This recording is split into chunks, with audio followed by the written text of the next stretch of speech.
There you go. And you can start the recording. Go to the agenda.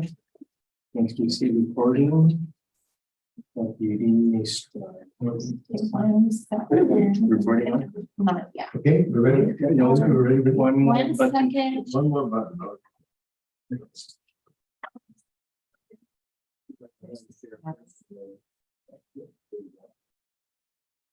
Okay, great. Good morning, everybody. I'd like to call this meeting to order of the Regent Nominating Council of our regular meetings.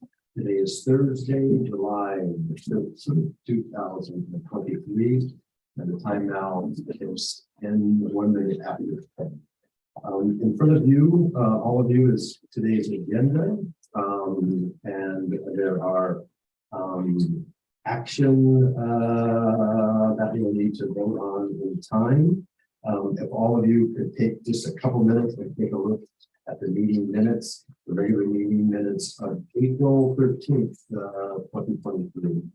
And once you look at that, then I'd like, it's okay for someone to offer a motion for this.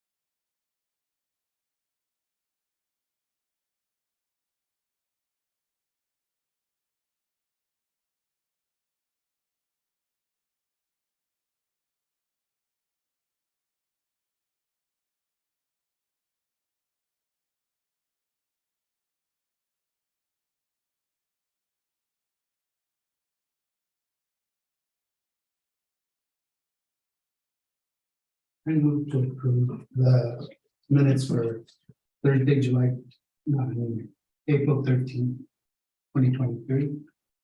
Great, that was by Mayor Gogoi and seconded by Rana.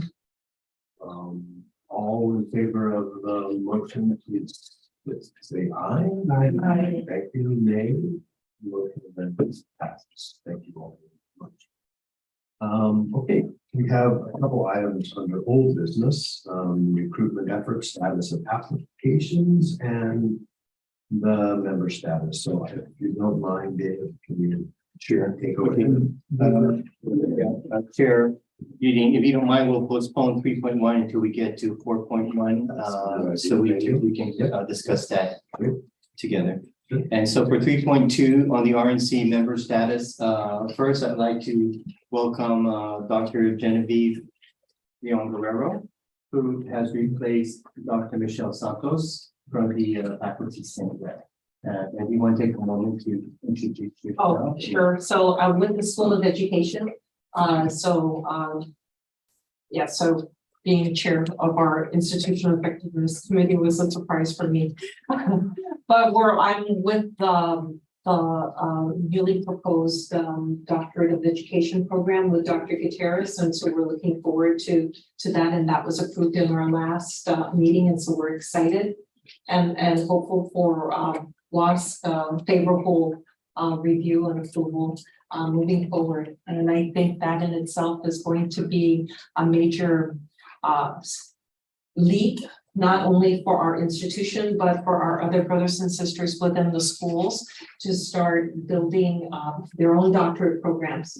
So this is exciting times. I think 2024 is going to bring a lot of perhaps proposed doctorate programs in front of our Board of Regents and things to follow. So looking forward to it.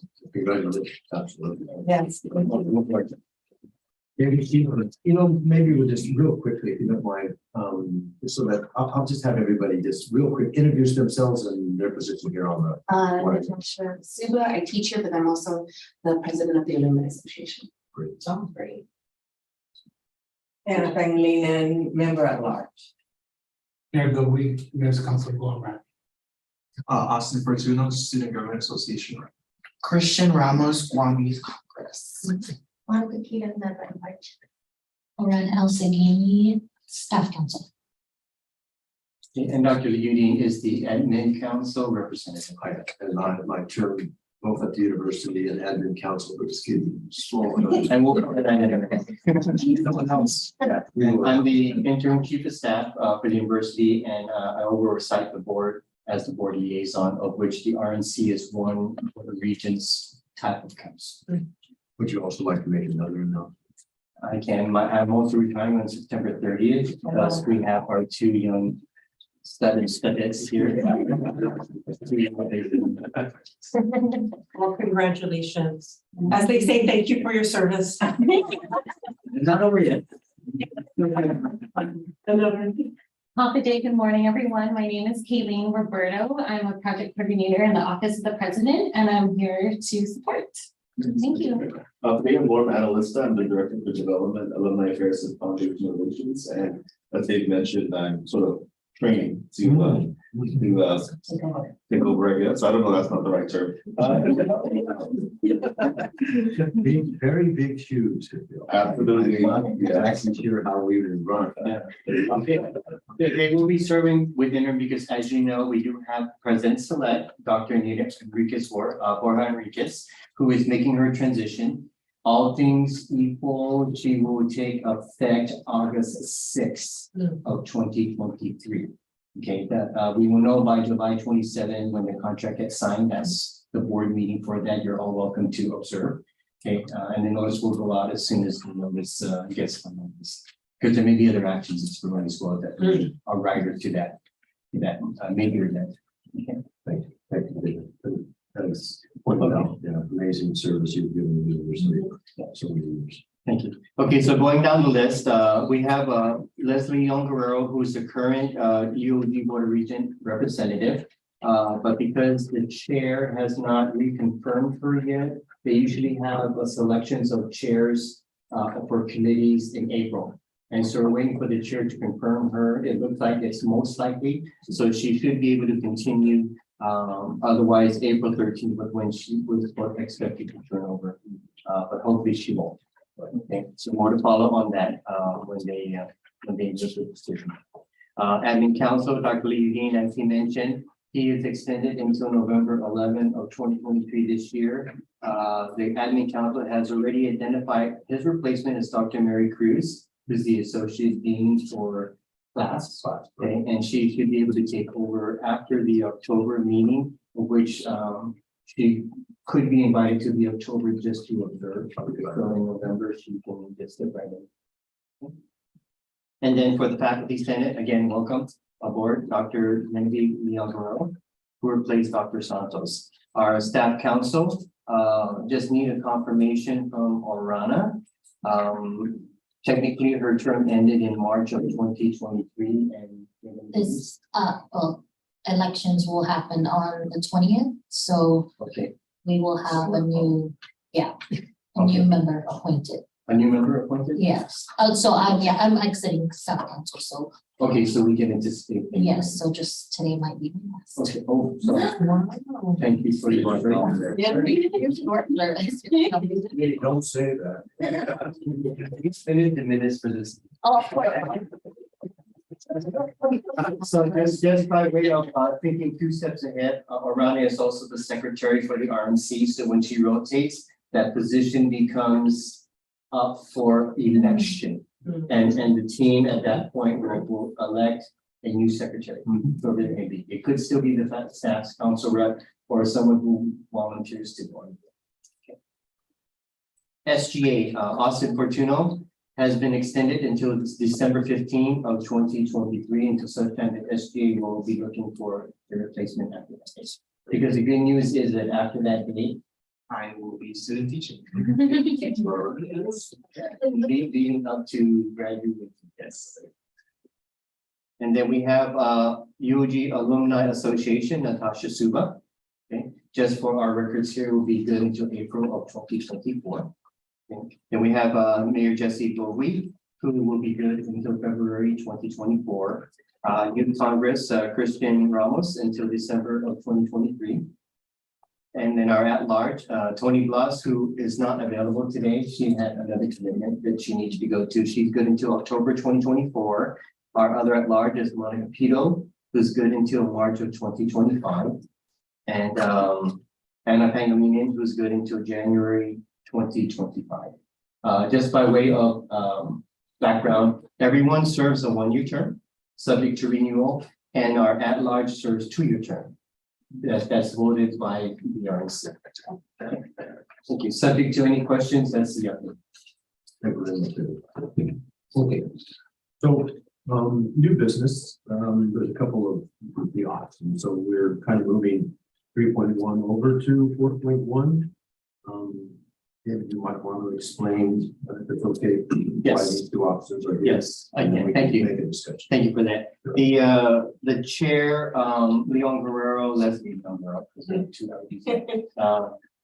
wanted to be here to help facilitate that, but she had to go up island for medical reasons. And so she was hoping that maybe if it could be delayed, that option 2 for August 3 meeting, if everyone's still able to make it, which is also 5.1, to help her be here after her recovery for whatever she needs to get done, to be here and present for the decision for this packet. The packet that is being developed is going to be replacing Lisa Provito, who expires on September 28, 2023. What the RNC normally does, by way of those who are new, we try to get a packet approved by the RNC that goes to the governor, who has 30 days to make a decision of either selecting the first choice of the RNC or any of the 3 or whatever numbers that we provide to her, or say, I don't like any of these, go back to the drawing board and send me a new set. Okay, that's her options. She's got 30 days. After that, if she doesn't make a decision, it defaults to the legislature.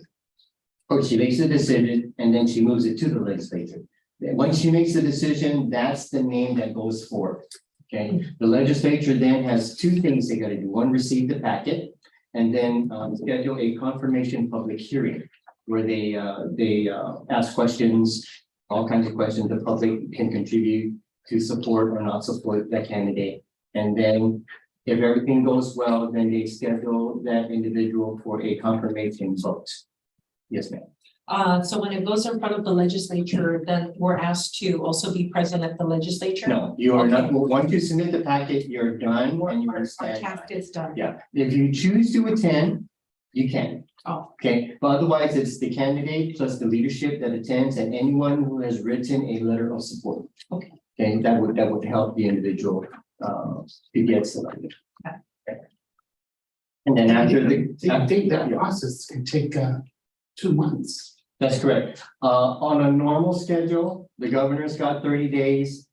Confirmation public hearing, confirmation vote is a minimum of 3 months. Yeah. The legislature has the ability to accelerate those 2 months into 1. It all depends on how fast they can do the open government law to push things through, of which one of those could be confirmation hearings for board members. So these We're not the only board. So these applicants that we're looking at right now, and if we postpone it to August, that means August, September, October, November, maybe That's get correct. confirmed. Okay. So you're saying that we're trying to replace, yeah, for some.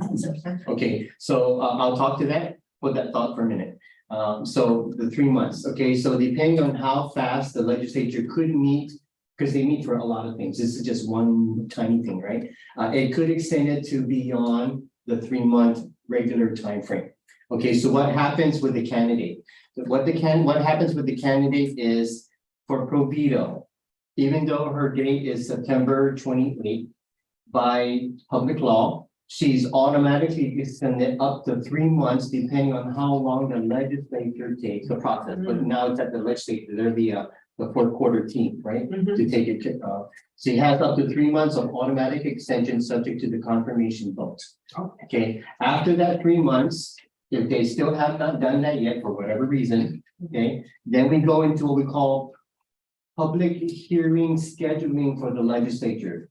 And that's very dynamic. They could, and it's up to 3 of those. Okay, so they can call a session 3 times in 1 month, which means it's now 3 months extra plus another month. Or depending on when they meet, those call to sessions could take up to 6 months.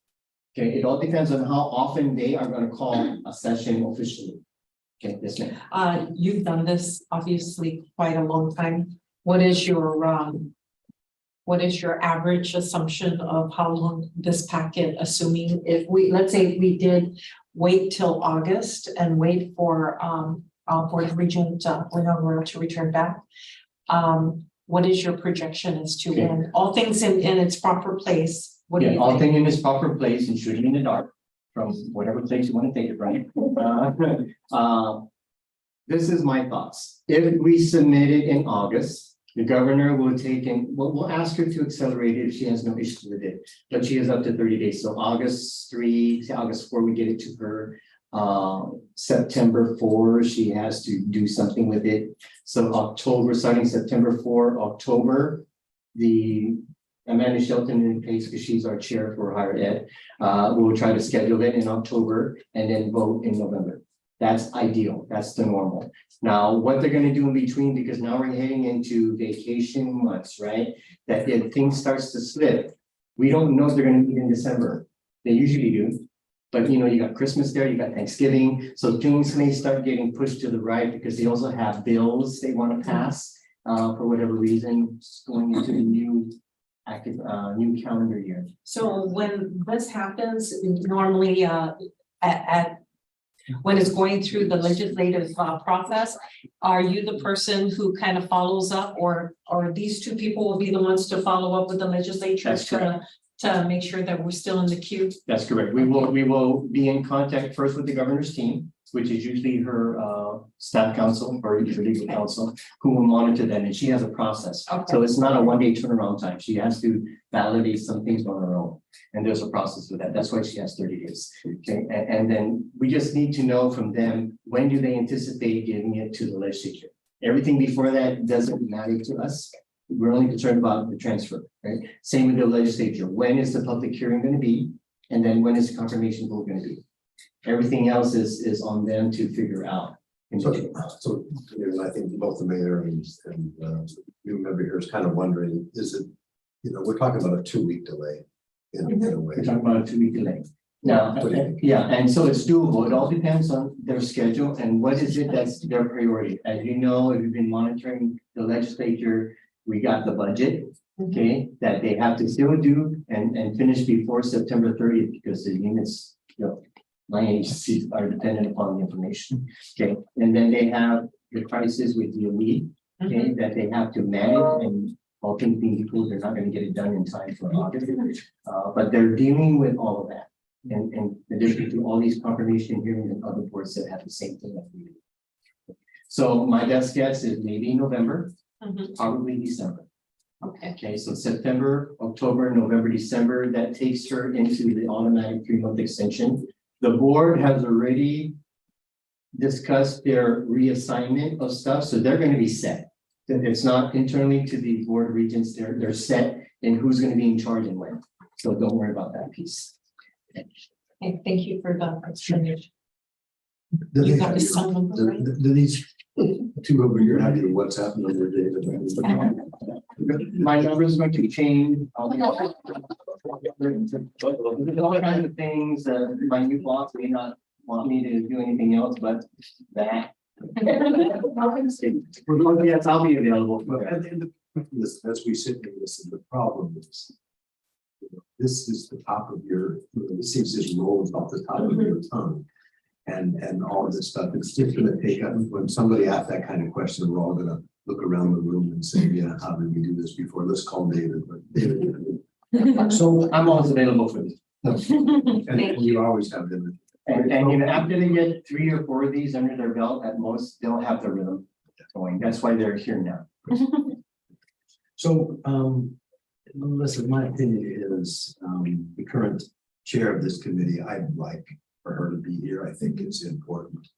She's led this. I've had to do this a couple of times. You know, it's kind of her, well, it's all of our committee she's headed. I'd like to suggest that we do the option number 2, but that's just my, would you like? Can I give you a little bit more information? Yeah, well, also what I'd like to say is that, I mean, we can look to see who's here. You know, if you want, if you see, you know, that there's three that are outstanding and you know, feel that we're ready to submit, that's great. But there's some packages that are not totally complete. And I think the nice part is that we will then push them to get everything in over the next 2 weeks. That's Okay, my- so let me give you the rest of the story and then you can see how you want to move forward. At the time that these options were developed, we had only 2 packets completed. Okay, so since then, there has been push by members to get the first people that they were contacting. And now as we speak, we have next 4 completed packets with 1 pending, 1 more letter of recommendation. So, okay, yeah, that's that. Okay, and we can talk about each of these as well, but the other information that I want to share with you is that given where we're at today, you have 2, 3, 4 completed packets. So the other information that you also need to understand is the dynamics of the composition of the board and where the university is headed in the next 2 to 5 years. So if you can indulge me in allowing that information, some of you already know it because you've been here long enough, so if you hear it again, I apologize, but there's some folks that are new. Okay. Okay, so the backgrounds of our region, starting with Regent Perdido, okay, who is the current chair. She is of an architectural background. So, you know, that kind of management of background is a strength for her, which goes straight into the facilities committee that we have along with some of the budget stuff that she's familiar with. She's also familiar with construction. Okay, and I'll come back to that statement in a minute. McKeever is of a financial management background. Okay, she has her own private company, and so that is her strength that she brings to the Board of Regents. And she's in the investment committee as well as in the BFA, budget, finance, and audit committee. Regent Leon Guerrero is part of the marketing team at the Bank of Guam, so she brings in a scope of the public, okay, and how marketing works, and a touchy-feely of how the community needs are, okay, in terms of that. And she does have some financial background as well. Regent Diaz is an engineer. So similar to Provito, construction, that kind of world is the strength they bring in. Regent Certeza is the CEO for GTA. So he is similar to the young girl in nature of the public pulse, as well as some financial background as well.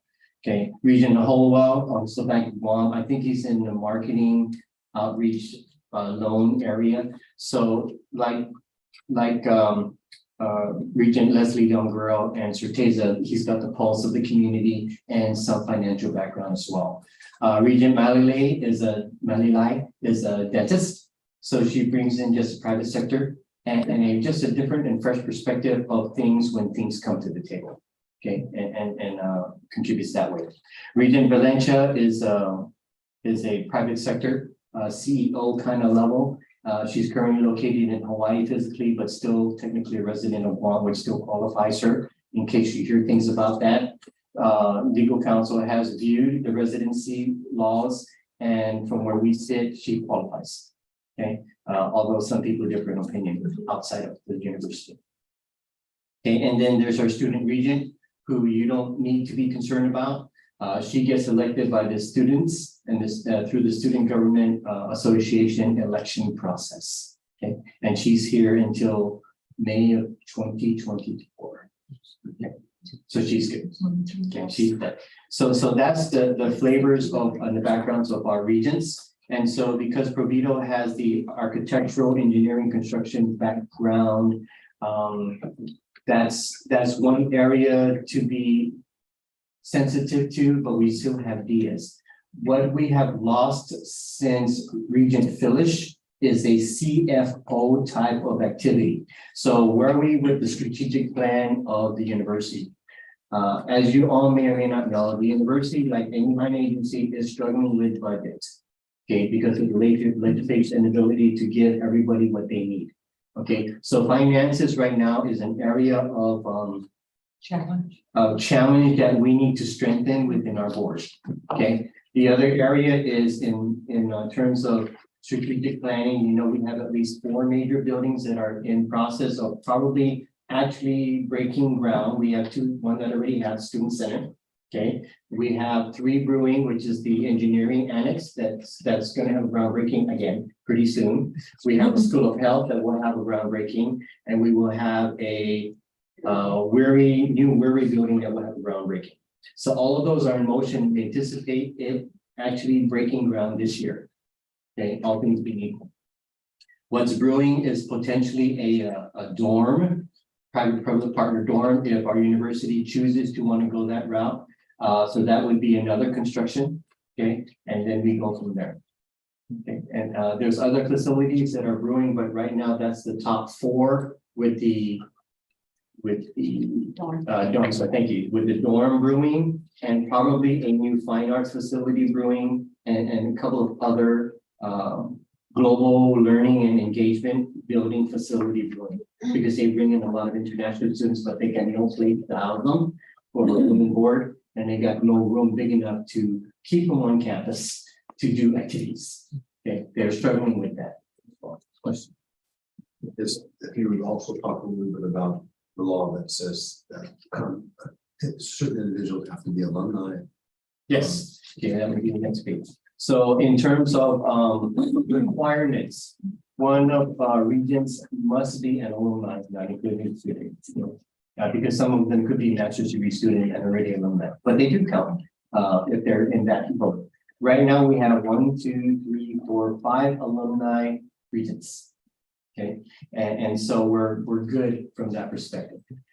And then not that it's a tipping point, because it's also a sensitive issue depending on how this gets selected, but we also manage and monitor the male-female ratio. And we also monitor the ethnicity ratio because of opportunities for that. Okay, but that's active.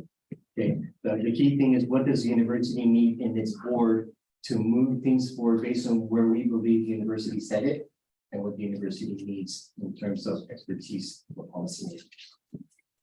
Thank you for sharing that, Mr. Okada. Looking at the expertise or the specialization that the Board of Regents you currently have already in place, many of, if not most, if not all, have strong financial business mindset regarding this. I guess my question to our representatives as we move forward, even though I know that replacing the Perdido is a major concern, but we do have an engineer already in place.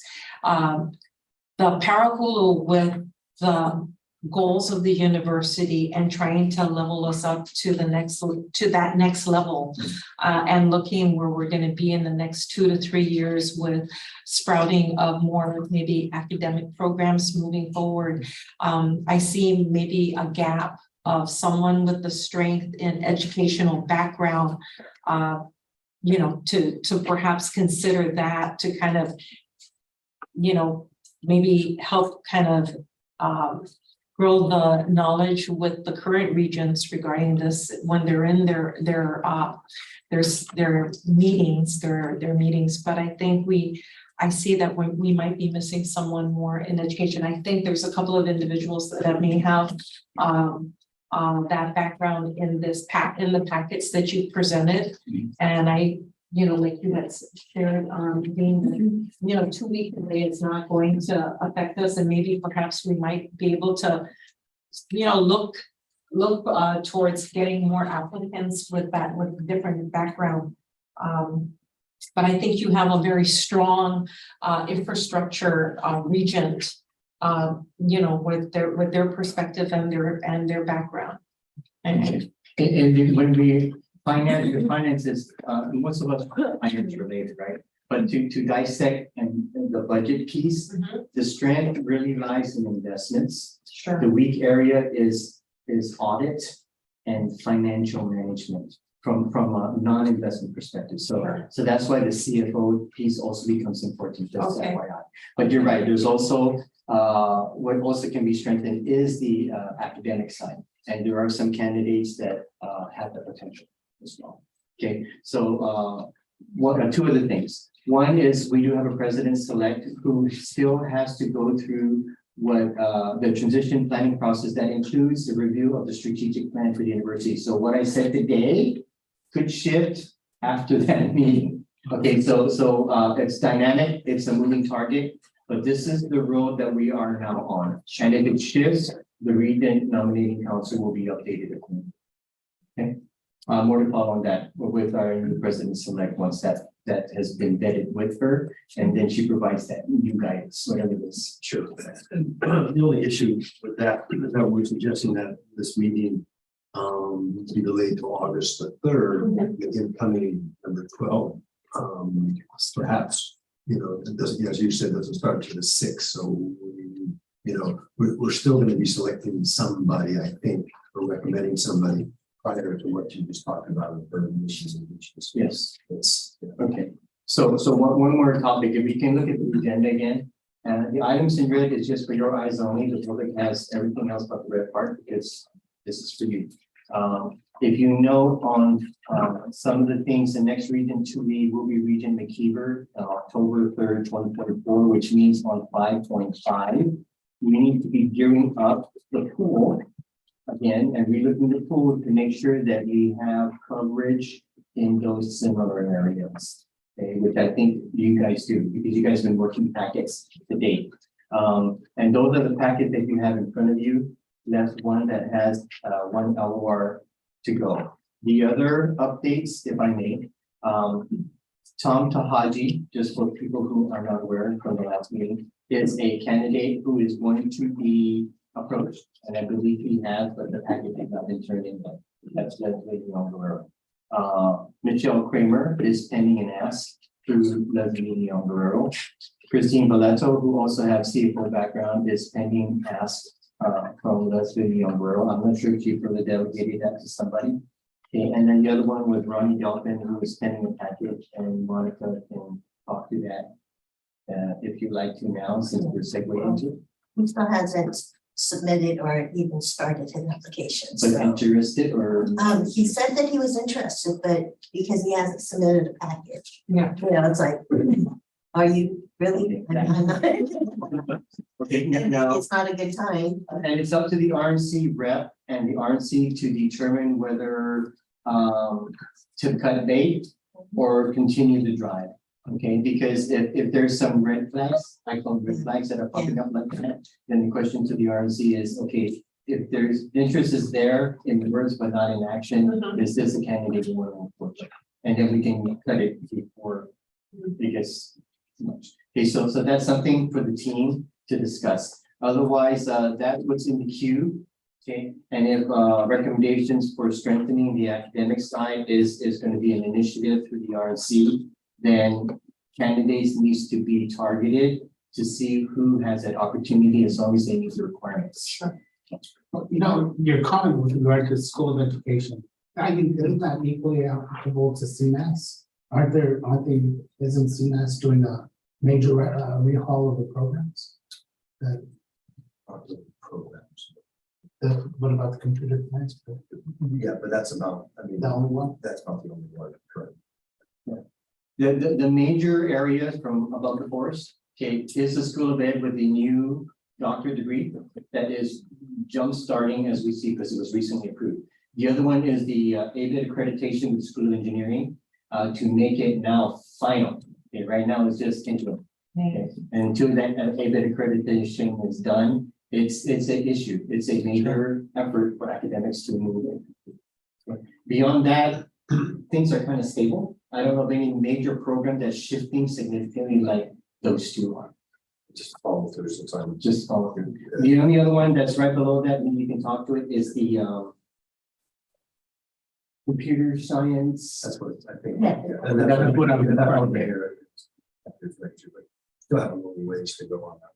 ABET, the visiting team of 3 individuals from the US mainland will be here first week in November. So we'll get to know what we submitted, everything that needs to be submitted to them over the last couple of weeks. So we're waiting for them. I think. Yeah, okay. Very good, but I think what allows us right now is to go, if we go with going back to option 2, to read these, spend time, all of us to take a really good look at this, We can continue the discussion that was brought up, but at least we'll have the background now, taking a look at this. Because we have two, as you said, we're gonna get two vacancies. So we could send 3 names of completed packages now. As the others come in, we can look at that and, you know, be able to, when this committee meets. To fill in other gaps. fill in- that's- Yeah. I think we're okay, with steadying, you know, 2 to 3 names forward. Yeah, I think you have enough in the pool to be able to do that. But if you're going to strengthen other areas, the question becomes, if you're wanting to add more to consider for the August 3rd or later.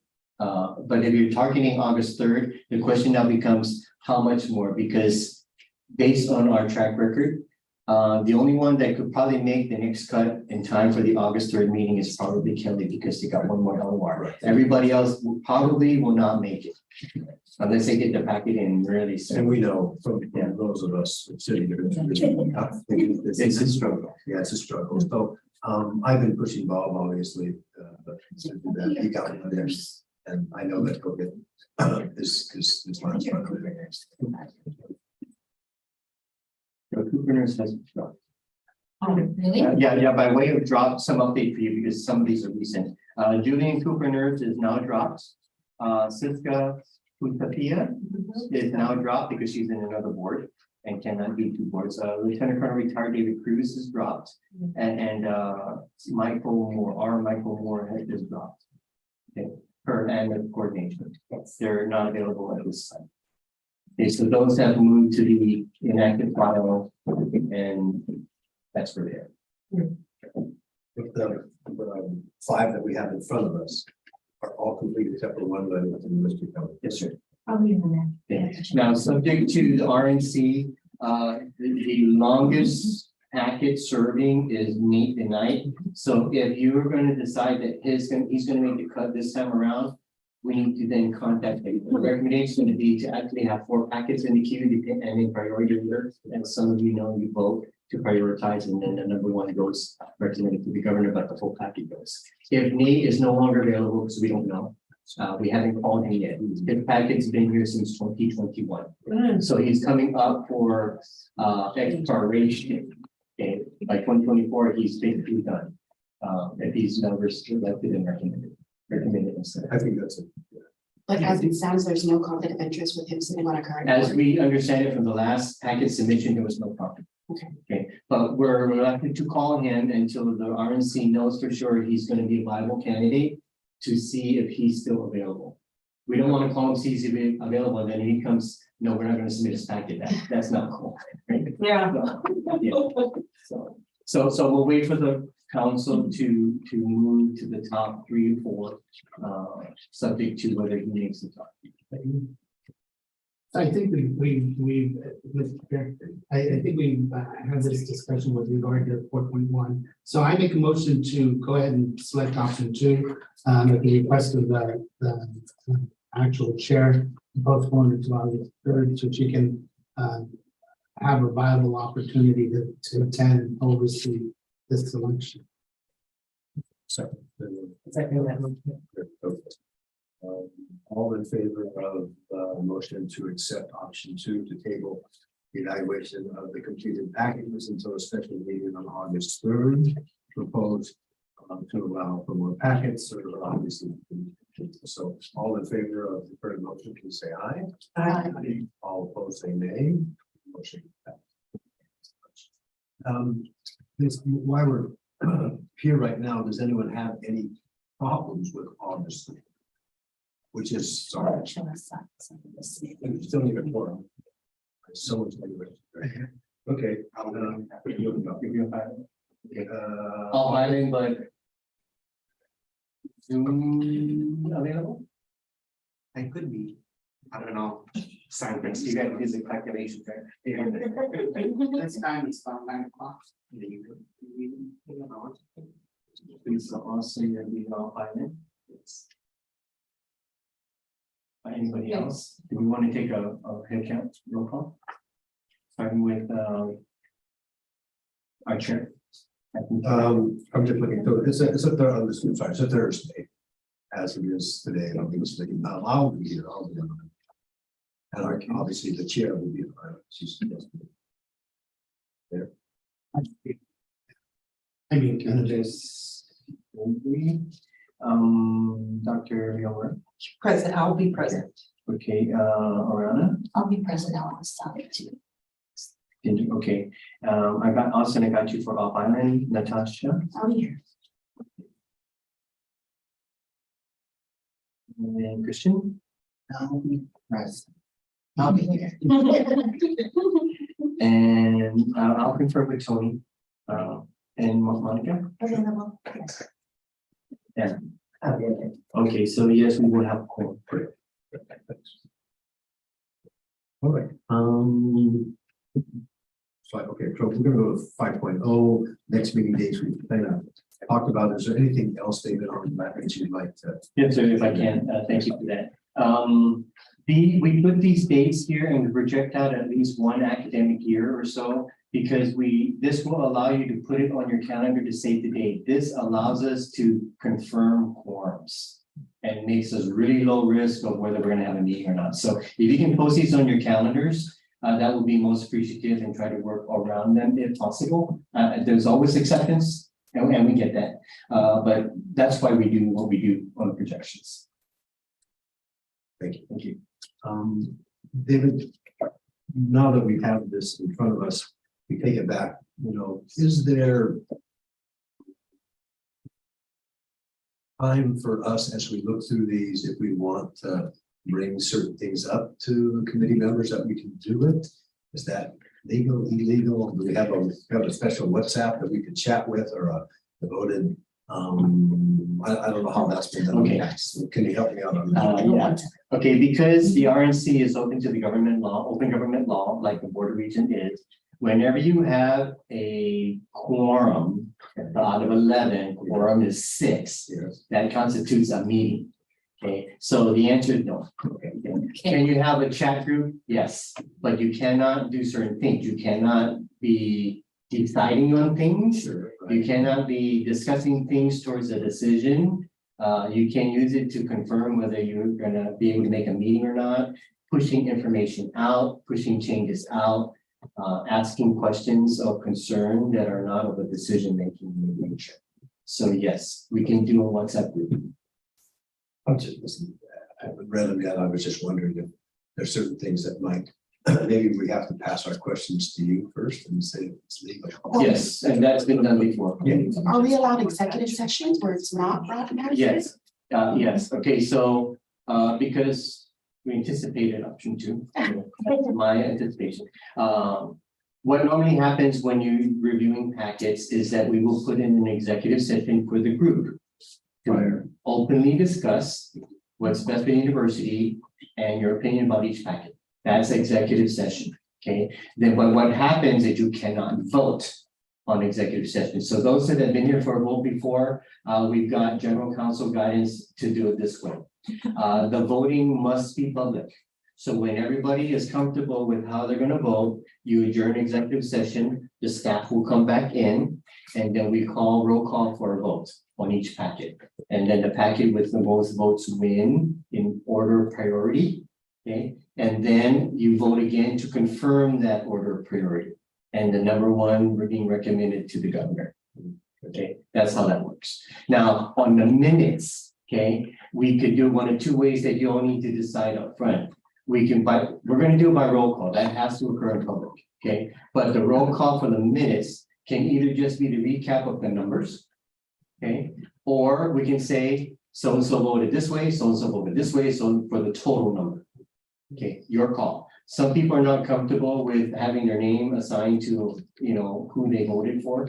So officially, we will still have it in our documents in case it's FOIA, because it's FOIAble. Plus the recording is public, okay? So we will have that, but for summary purpose, we can also just summarize it without who voted for who, just the numbers.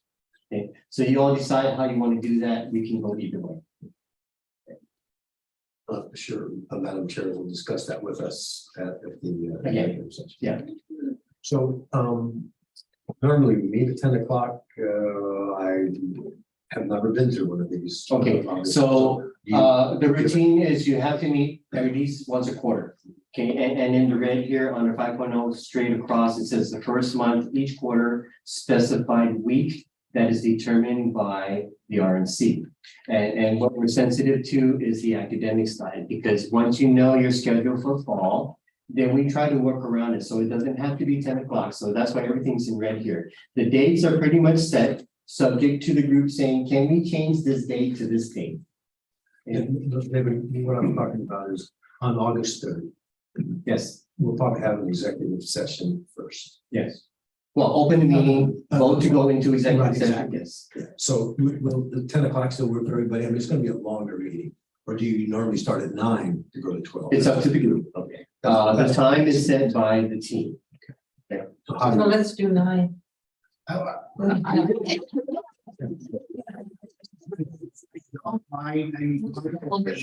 bunch of us have been a part of these meetings, even the review of applications. And it's not as complicated as we might think. You know, we're all fairly educated people, we're all able to read. When we ask questions of a particular packet, it's typically to the sponsor. It says, hey, can you elaborate more about this individual on what we see in their resume? But even those questions are minimal. And so we don't spend a lot of time in executive session talking about details of the packet. And so once we come out, everybody in their mind has an idea, a strong idea of how they want to rank them. And so I don't anticipate the meeting being any longer. And in fact, we've never had a meeting more than an hour and a half. The longest part is the ability to review and digest how you want to go. Yes. That's the longest part. So if you want to take some time today to do that, because you have Yeah. enough -1 LOR, then you're good to go. Okay, because that's the only packet that's probably going to make the cut, because it's currently not complete, so it may be complete. Okay. I don't anticipate any new packets coming in. Now, that's a good point that I want to highlight. As a RNC, you are above the forest, not in the forest. So whether you're a student trying to look at student actions, that's not your goal. You need to rise above that, or academics, okay, or even community. You have to rise above that and look what the university needs are. Because you have to look at the big picture, not the little picture in the forest. Okay, that's a big difference. I cannot overexpress that. There's a big difference. Okay, because that could shift your decisions significantly in some cases. But I appreciate Mayor's comment. I mean, listen, many of us are sitting around here have not gone through the process. Yeah, and you don't want to overthink it. Yeah. Okay, okay, that's why I say in the forest versus above the forest, because when you start getting in the forest, you're gonna get long meetings. You don't need that. You have to be above the forest, big picture. What is it that they need? There's no wrong answer, because remember, these rotate. So you may get a strength here now, and then another strength later. Okay, there's no wrong answer. And part of it sometimes is a guess. Okay, because it could shift when our new president comes in and says, I want to take the university this way. All of a sudden, what we thought was the right vote, it was at the time. Now you need to relook what the urgency is for the priority for the RNC board makeup. Sure. Okay. So, in listening to this current discussion, Mayor, would you like to spend a little time discussing how this looks? I think we just keep the schedule as is.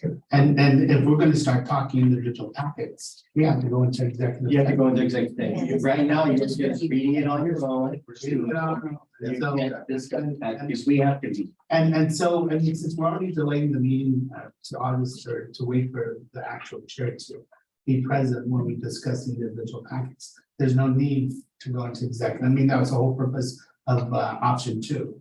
And so, and again, once we go into executive session, I mean, correct me if I'm wrong, we've gone through at least 3 or 4 of these.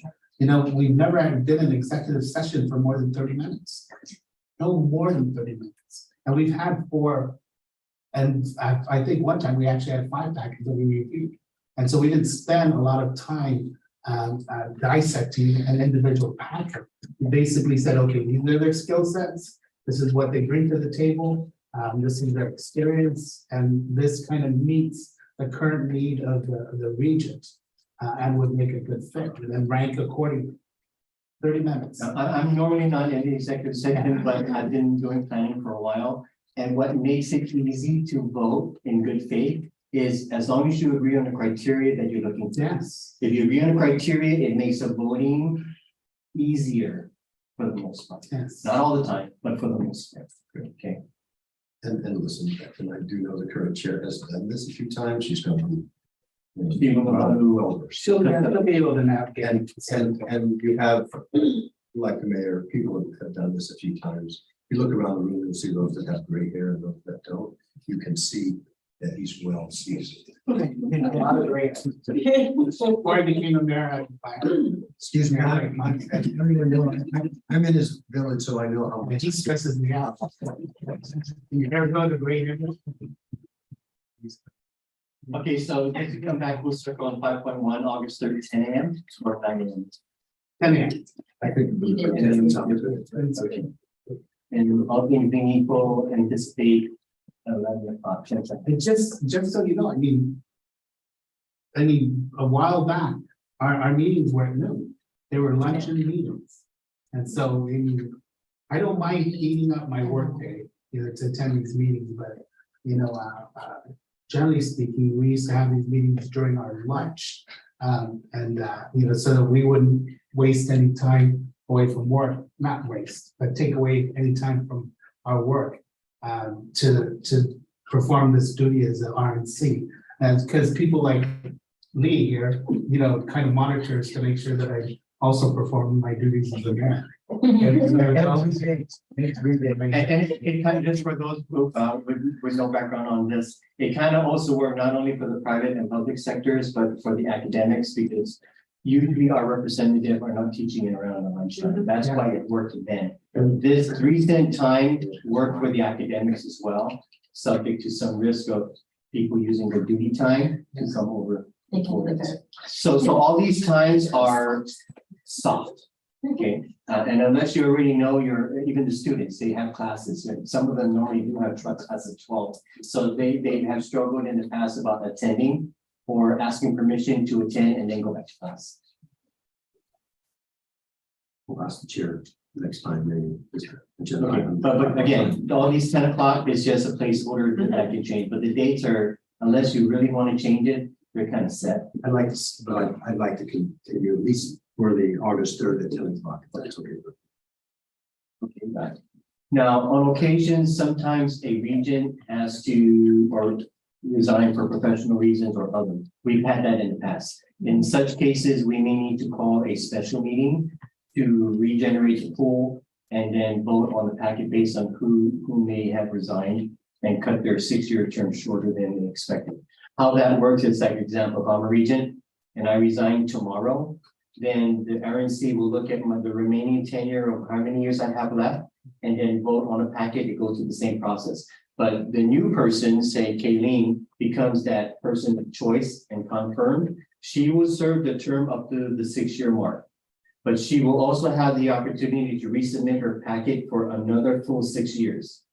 Okay, unlike a regent who served the full 6 years by law right now cannot do concurrent, but it doesn't mean they can't wait a day after a break in service, for lack of a better word, and then reapply in the future. Okay, the law does not prohibit that, but we have never, to my knowledge, had somebody like I that. don't think so. Maybe one, but it's rare that they usually come back to serve another 6 years. I think it was pretty much you who said that.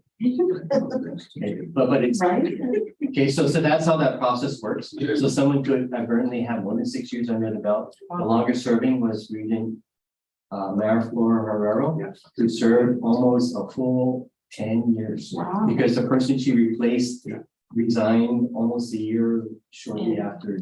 But for other reasons, not because of the stress of the job. No, it wasn't. There were some professional things that came up in that person's life that said, I need to do this first. Sure. And I'm sorry, Sure. maybe didn't, but didn't know it at the time. Sure. Okay, so I'd like to call then for adjournment, is there a motion to adjourn this meeting? Okay, second? Second, all right, all in favor of adjourning the July 13th meeting? Say aye. Aye. Very good, the meeting is adjourned, David, at 10:55. Thank you all very much. And we'll see you all on August 3rd. We'll get an agenda. Up to you, sir. And just,